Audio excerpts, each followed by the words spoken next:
Coming up on today's wrestling news, could another free agent be heading to AEW? Jericho is locked in with AEW for another 2 years. I'll bring you the updated AEW Revolution card after last night's Dynamite. And another reason that Cody Rhodes left AEW. I'm Adam Wilborn. And I'm Phil Chambers. And this is the news. So let's talk the day after we did the news that AEW were calming down on signing new people. Talk about the news that they could be signing another free agent. This is according to Fightful Select. No crap. Just Sapp, Sean Ross Sapp of Fightful Select, revealing that AEW personnel have been talking a lot about signing the brilliant Buddy Matthews. You may know him as Buddy Murphy of WWE. This is an idea that they've had quite a few times and they've attempted a few times. I assume previously maybe the pandemic's caused issues, what with him being bloody Australian. But yes, he is apparently heading to All Elite Wrestling. They'd discussed this, I believe last summer was the last time they approached this subject. But regardless, he was obviously released as part of the budget cuts. This was sort of original budget cuts, wasn't it? Like June 2021. Around that time, AEW were like, yeah, we should probably pick that guy up. He's really talented. It didn't actually come to fruition. Then again in January this year, the talk sort of began, and it appears that he could well be heading to AEW. I believe he was even alluded to on the House of Black promo we got on last night's Dynamite. He's been able to work it wherever he fancies since September with that no-compete clause. He also worked Kazuchika Okada at New Japan's Battle in the Valley in November in what's probably his most standout match following WWE. He's a brilliantly talented wrestler. Would you like to see him in AEW, Phil? Yeah, it's a bit of a weird this one, because they definitely have a Kenny Omega at home. Yes. I joke. No, I think this has been one that, it's been on the cards for a really long time. I think everyone kind of expected him to just float on over to AEW when he got released on the first round. But yeah, obviously things have never quite figured out. Things haven't fallen into place. Mm-hmm. But then a lot of time goes by and they sign a lot more, much bigger names, no offense, Buddy Matthews. And then his sort of place and time feels like it might have passed in a way of the time when they could have fully taken advantage of. It feels, don't take this the wrong way, it feels in a similar vein to the Tony Nese signing. Yes, it does. Brilliantly talented, but the day after you say, we probably need to calm things down a bit now. They've got a huge bloated roster. Yeah. You know, maybe you reconsider. But then again, it's Buddy Murphy. I always thought WWE didn't utilise him the best. And I suppose you might get a 2-for-1 deal, because I'm sure he'll probably bring Rey Mysterio's daughter with him. It's true. They're a thing in real life, right? Definitely still dating. That wasn't just a weird storyline. Well, they never broke up on TV. No, exactly. They're probably married and have kids now, and that's why they've been up. But it will be an interesting one to see what they do with him and whether he can separate himself enough to not get lost in the shuffle, because I think that must be quite a hard thing to do in AEW at the moment. Although I will say, him being brought in and let's just say shoved straight into a TNT Championship match with Sammy Guevara, yes please, that's a main event waiting to happen. There's a lot of really good matches. And 205 Live is unfortunately no more, but they could arguably have the two real stars of that show, the best main event they probably ever had on there. Yeah. If WWE let Mustafa Ali go, just have them fight each other, him and Buddy Murphy, forever. Do it right. They're great. I'd be intrigued to see, if Murphy can break out, go through the glass ceiling, grab the brass ring, whatever metaphor you want to use, for just elevating himself. Because I always thought in ring he was brilliant. I just didn't really see a lot of him aside from dating Rey Mysterio's daughter in terms of storylines. Yeah, he was never given the chance. And if anyone's going to be given a chance, it's in AEW. That's generally where they give these things. But speaking of AEW, someone else who's been given a chance for another 2 years is Chris Jericho. Now, there's been a few sort of rumors and things going around about with the breakup of the Inner Circle, and he did a tweet the other day because Kevin Owens changed his profile picture to 5th anniversary of the Festival friendship thing, and he just tweeted, I haven't forgotten Owens, you never know when you'll see me again. And he's putting out the little teasers and things, because it's Chris Jericho, is what he does. And so a lot of people thought, maybe, WWE are obviously looking at AEW guys now. That initial 3-year deal of contracts that they signed back in 2019 is starting to come up now. Jericho's trimmed down a bit, it's fair to say. Yeah, maybe WWE move might be on the cards. Well, no, because Fightful Select, Sean Ross Sapp is obviously reporting that while the initial 3-year deal is coming to an end, they have picked him up on an extension option for another 2 years. So he is stuck with AEW. I don't want to say stuck with AEW. He's in AEW. He is sticking. Yeah, he is staying with AEW at least through 2023. So we've got another big long run with Chris Jericho in AEW. Yeah, you know what? I think if this story had come out, let's say, 4 weeks ago, I'd have been like, more Chris Jericho and AEW is here. But he's really, changed my opinion of him in recent weeks with the storyline with the Inner Circle and Santana Ortiz. For a while, I was like, oh, good. More Chris Jericho and Eddie Kingston stuff. He's just piggybacking off Kingston's success. But I think they've crafted that story really well. They obviously had the Inner Circle implosion on last night's Dynamite. Intrigued to see what he does next, because he's done title stuff, he's done stable stuff. Yeah. He's been face, he's been heel. Let us know what you would like to see him do next. Maybe a live Fozzy concert on AEW Dynamite. Who knows? And if you want to know our thoughts on everything that went down on Dynamite, by the way, make sure you check out the WhatCulture Wrestling podcast, wherever you get your podcast from. And I'll bring you an update to the AEW Revolution card. It goes down 2 weeks on Sunday, I believe it is. It's really fast approaching. The 6th of March it will happen. And I believe we're doing a live stream for it. Yes, me and you? Me and you. Yeah, the Dream Team are doing the live stream. So do join us for that one. And we have our first few matches basically being confirmed. We already knew about the Face of the Revolution ladder match. Yep. Another name added to that now. So Keith Lee obviously qualified last week. Wardlow qualified on last night's Dynamite. And beefy ladder match. It's probably going to be Dante Martin because it's Dante Martin and ladders and stuff. Yeah. But imagine if Powerhouse Hobbs wins on Rampage on Friday. Whew! 3 more men to qualify aside from the men I've just mentioned there. We're also getting a triple threat match for the AEW Tag Team titles.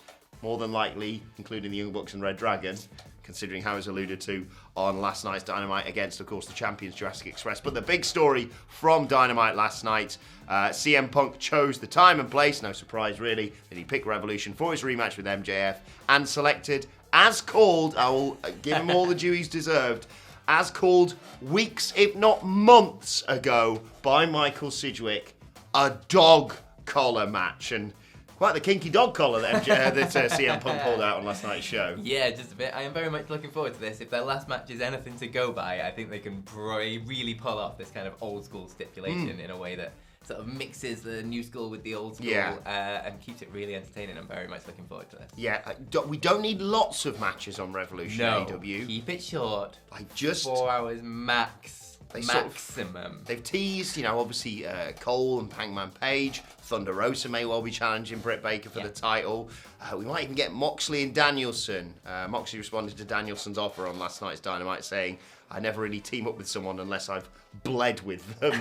So that's probably going to happen, which is going to be nice. But yeah, AEW do have a tendency on their pay-per-views because they only come around 4 times a year to just go, all the matches! No, but it looks very, very good so far. Quite late here in the UK. And it'll be interesting. And I want to get some sleep. Yes, and it will be very interesting to see, Phil, if CM Punk can get a consolation. I mean, he's 2-0 down. So all it would be is just a nice, thanks for playing. Done. Still 2-1 though, isn't it? MJF did not look happy about the dog collar match. But can't wait for that. 2 weeks on Sunday, AEW Revolution. But sticking sort of with AEW, not really, because he's leaving. I've got another reason that Cody Rhodes is leaving AEW. Now, it's obviously, we reported yesterday that there was a lot of reports that money was a huge aspect of why he was leaving.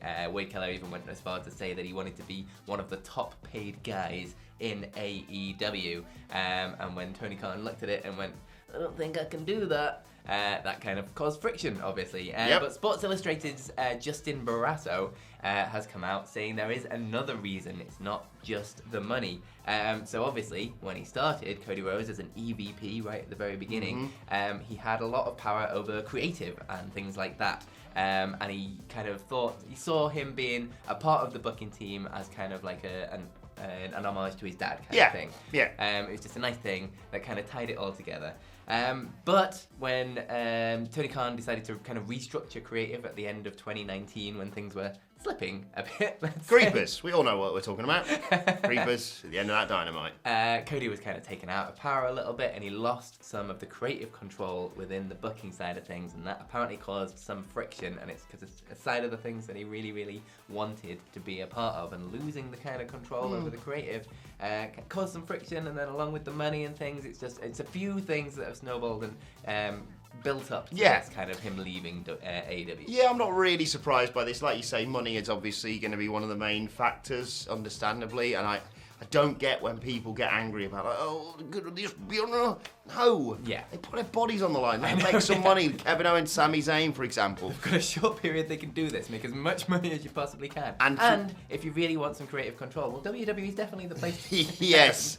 It will be interesting to see if they do give him some, because he holds all the cards if they're trying to bring him in. I think it's different with AEW and WWE, because WWE, you're going to know what to expect going in. You're not going to expect full creative control over everything, are you? Because you've got Vince McMahon there. But when he started AEW, like with the EVP position, he was probably promised more things that then got taken away from him. Yeah, I think situation. Through chatting to the Dudleys and Andy about this, as this situation's unfolded, I think they've speculated on something very similar, that it may well have been one of the contributing factors as well. Like you say, I think it was the right call from Tony Khan to sort of be like, this is all better if it goes through one person. I think you can easily see how much AEW improved. From that. But understandable that Cody feels like, well, I came in here with one thing and now he can't tell me what to do and I don't like it as much. Very, very interested and intrigued to see where this Cody Rhodes story goes next. And in fact, myself and the Dadley Boys will be sitting down for a video podcast later on today to discuss all this and potentially pitch some rivals for Cody Rhodes in WWE. So make sure you check that out a little bit later on today. And we'll move on to your Twitter questions at WhatCulture WWE. Of course, if you want to get in touch with us, first question today comes from Reese Hart, who says, with Michael Sidgwick accurately calling the dog collar match with Punk and MJF well in advance, yes, indeed he did, and Wilborn never getting a prediction wrong. Thank you, Reese. Course, never. What is the accurate wrestling prediction you are most proud of in your career? The one that springs to mind is I did kind of call The Undertaker's retirement. Yeah. I even called it at Survivor Series. Yeah. It all happened. It all went down that year. I called it. Yeah. So long as he doesn't come back. I've got it right. Slight it's issue. right for now. Yeah. He's not at Mania. Yet. Slight issue. My prediction for this year is The Undertaker's coming back. I don't know if he's going to wrestle, but he's certainly... God damn it, wrestling. Basically that weird... You and I did the live stream for it with the weird MIDI. Yes, for Survivor Series. All the legends are in the ring. Boom, disappear. Here's Vince. Let's do some electric. It was weird. And It was so weird. Why did they all leave? Maybe it's less of a prediction, more of just a hope, because I feel like even if he just comes in and, I don't know, tombstones a fool or just comes out and acknowledges the fans. He deserves a send-off in front of people and not video screens, in my opinion. Yeah, and a weird electric ball thing. Interesting fact as well, we did that, your Taker prediction was on that video that we did about, like, bold wrestling predictions for 2021, I think it was. Yeah, I don't know what year it is. But we have to obviously keep him pretty tight. Phil actually went on to say he's going to retire at Survivor Series. That's the last we see of him. And then he's going to introduce Pitbull in Saudi Arabia. But we had to cut that off, and we thought, well, no one cares about that bit. Mr. Worldwide. His Lordship Dan Zimmerman brings us our second question of the day. He says, good morning, legend and king of the mic. Oh, he said the magic word. There he goes. Thanks, Dan. It's my favourite thing. Don't give him excuses. Are we taking wagers on whether or not Cody gets the dirty his father got and gets put in polka dots? Surely not. Come on. I think there's a part of Cody that would kind of like to wrestle in polka dots. His first match, I reckon he's just going to have like just a little gimmick that maybe he tears off. Oh, if he just has all his gimmicks and he starts with Stardust and then like takes a mask off and just goes, takes the mustache off, takes the mask off. Smashes a polka dot throne. Hey, there you go. I think even WWE, and think of the ground this covers, aren't dumb enough to mug him off just because he used to go and work over there. Yeah. They're obviously paying a lot of money for him. That is literally cutting off your nose to spite your face, but then it's WWE, so maybe not straight away, Dan, but 12 months later. Yeah, oh yeah, there's definitely time. I think Sidge was talking about this yesterday, I believe.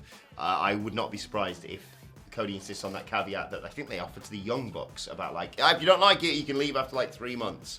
He might be like, yeah, I know what you guys are like. I'm not tying myself down for like 3 years or whatever. I need this contract without to a work get out, 2 ways. without a get out clause. Final question today comes from Sean Acklin, who says, I don't think any commentator feels as alive about wrestling as Pat McAfee. More of him, please. Who's your current favourite wrestling commentator anywhere?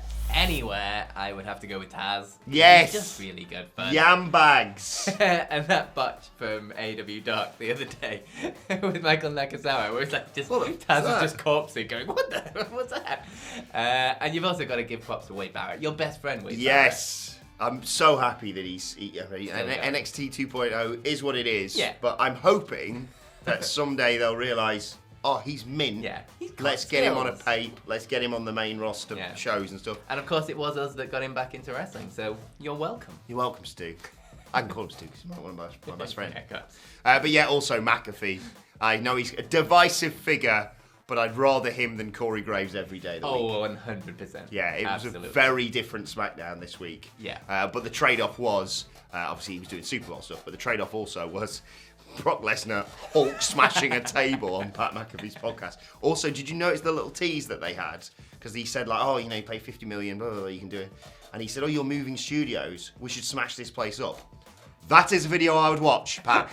You want to get Brock Lesnar in and have him literally... What's the name of the character who runs through a wall? They're like, oh yeah, get him to do that.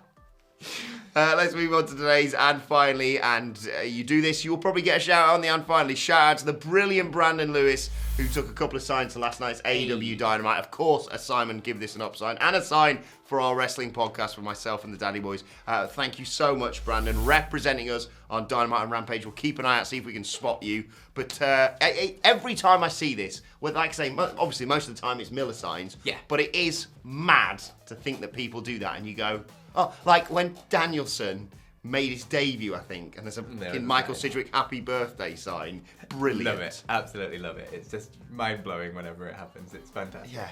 Huge fan that you take the time to do these, to draw them out and then take them. It's great. Love it. Thank you so much for that, Brandon. And let us know if you've done the same. We'll give you a mention on the news. Don't forget to like, share, and subscribe. Let us know your thoughts on everything in the comments section below. And subscribe to WhatCulture Wrestling, wherever you get your podcasts from, for daily wrestling podcasts. Like I say, busy day today. We're reviewing Dynamite. We're talking about Cody Rhodes. And we're probably, if we have time, squeezing in a preview ahead of Elimination Chamber this weekend. Speaking of Chamber, you can follow Phil Chambers on Twitter at Phil My Chambers, and you can follow Adam at Adam Wilborn. Follow us all at WhatCulture WWE. But for now, my thanks to Phil Chambers. Thank you for joining us, and we will see you soon.